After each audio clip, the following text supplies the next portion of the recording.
ามบาดตาเป็นสาวเมืองภูเขาภูป่า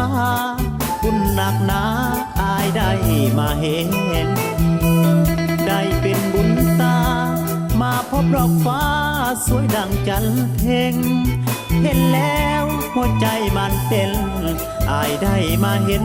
สาวอาจสะพรยามหลับยามนอนใจอาวรณ์คิดถึงคนดีดงรออายก่อนนาลีถึงบุญเดือนสี่อายมาแน่นอนสาวดงทาดาเขาลือกันว่าสาวงามอยากตามน้องเมื่อถึงบ้านย่านแต่บ่สมอายจนมองสาวนาคุจาน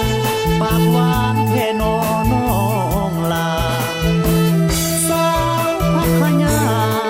ขวัญตาเอาแล้วบอกผัวหรือยังเป็นโสดอายขอโทษที่ถามเรื่องผัว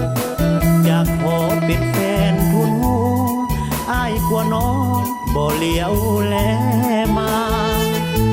สาวบ้านน้องเดินแก้มเบิ้นเวินหาน้อยแขนทางอายเที่ยวสงกรานต์ปีกายน้องให้สัญญา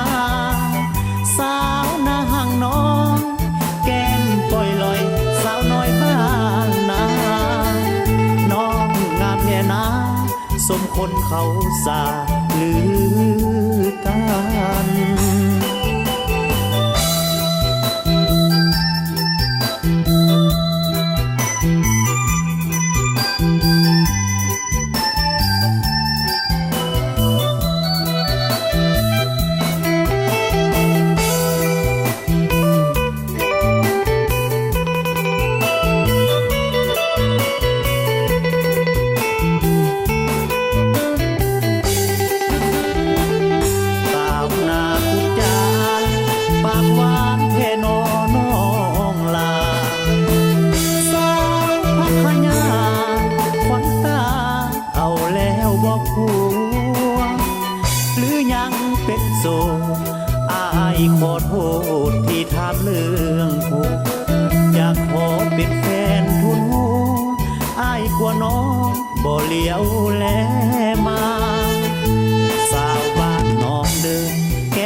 สัญญา